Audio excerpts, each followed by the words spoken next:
So we've got Henry R. Munoz III.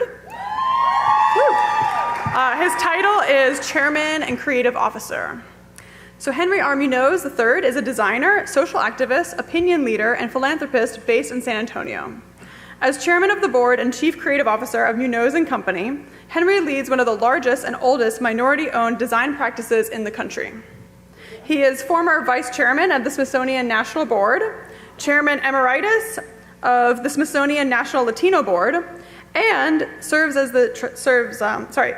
serves as a trustee of the Cooper Hewitt National Design Museum and the finance chairman of the Democratic National Committee. So, what did I say? Quite a resume. Henry's mission in both life and career has been to illuminate a more complete American story for all people. So, Henry.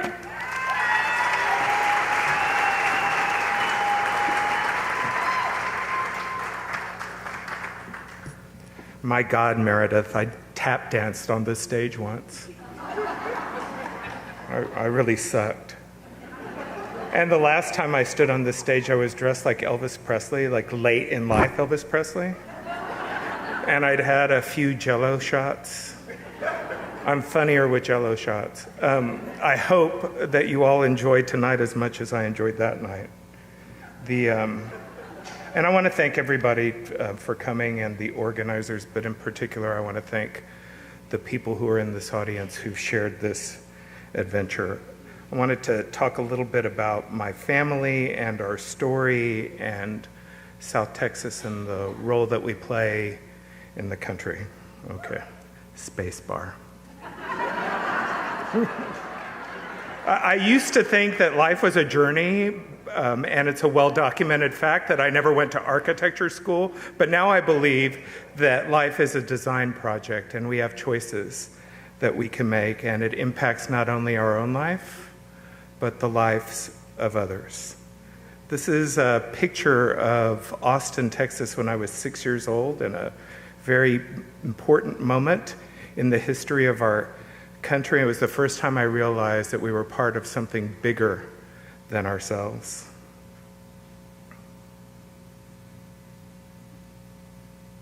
And I try to remember that all the time. This picture is a picture I keep very close to me. I was always touched by the fact that these men who obviously weren't born in the United States had such a sense of patriotism, and this photo of them dripping in sweat with the American flag, and just outside of the frame, the banner of the Virgen de Guadalupe.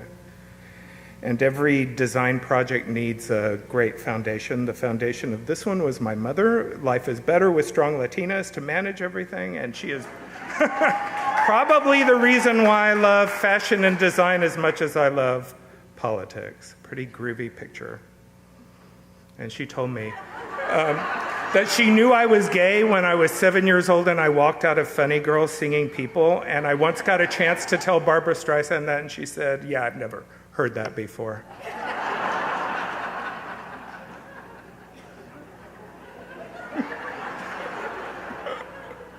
And here's another strong woman. I've now inherited Ann Richards' hair. She believed that we should build bridges and not walls. And I worked with her, and I work with her daughter, and I think about her every day. And she's the person who told me you can survive anything in life except a box full of secrets under your bed. And it took me many years to come to terms with that, but when I finally came out, I came out with a vengeance. This is the day that marriage equality was ruled on by the Supreme Court of the United States. With all of my interns from the DNC sharing in that, and I never forget the people who actually died so that I could, many years later, marry my husband, who I also found late in life. And yes, that's Joe Biden.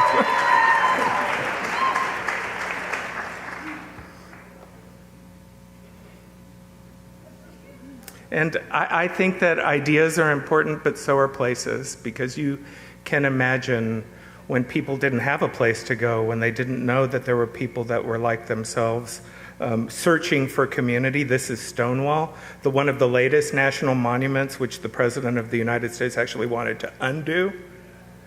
This is, and I've learned that it's okay, although it's not great, to fail. And I've learned some of my best lessons from failure. If I hadn't been through the Museo Alameda, there wouldn't be generations of students at the Alameda learning how to be artists and designers.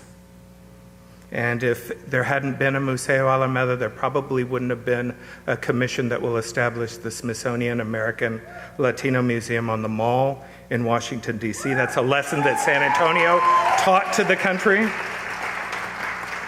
And if I hadn't chaired that commission, I never would have met Ken Salazar. Ken Salazar never gets the credit for the World Heritage sites that were established at the missions, but the truth of the matter is we're divorced from UNESCO. We haven't paid our dues for many years, and if it hadn't been for him as the Secretary of the Interior, we wouldn't have the World Heritage sites at the monument, at the missions, and that's the moment that it was declared, and that just built my resolve to create places that tell stories about who we are in San Antonio and who we are as a people, and to never forget where we came from, and again, to build places where people share their experience, not divide them. And that's just a cool photo.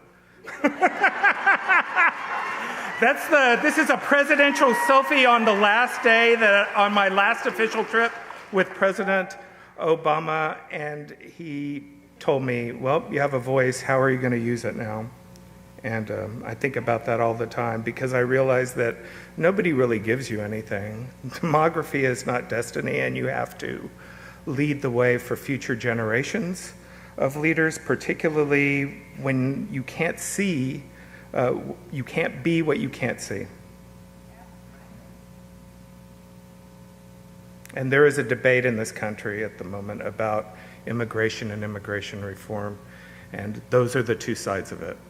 And we decided that maybe we could have an impact on this, and we thought maybe we'd raise $1 million, and at this point, the Dream.us has raised $133 million and has thousands. Because there's so many people in this country who don't have the right to claim an education or health care or a job. This is a project, a design project in New York I'm working on right now that is reforming the way that healthcare doesn't reach minorities. And this is why it's important, because there's no perfect set of plans, and things go terribly wrong in life. This is my nephew Lyman, who has more courage, had more courage than anybody else in my family. And when I think about working on healthcare, it's in the name of Lyman Jones, because he never gave up. And I guess I haven't quit protesting and I haven't quit marching, and fortunately I'm not alone. There are young people and women and people like us all over this country who are making their voices heard and who will never, ever be silenced, and this is proof that the owner isn't always right. And this is the fourth Henry in my family. His name is Henry Fox Boucher, and sometimes I think about what his life will be like and why we do the things that we do. And I hope for him that he will one day taste the sweet taste of a victory that changes people's lives.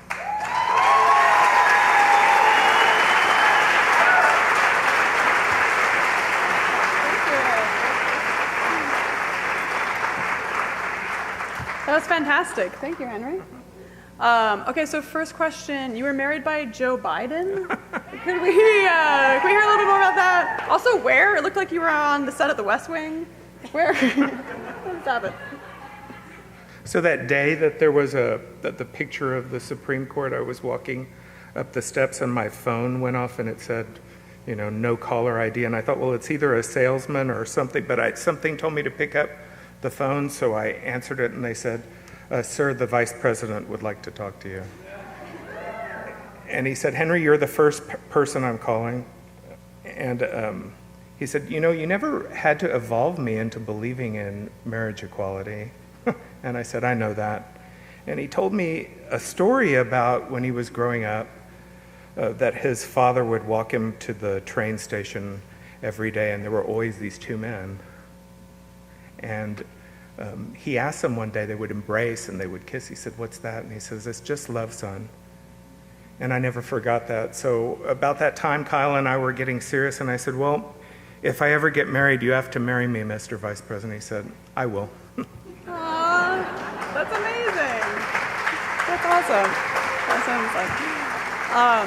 So, I mean, I think you, from your experience, you're sort of, you have national recognition. You're involved in sort of national politics. Why San Antonio? What brings you here, and what keeps you here?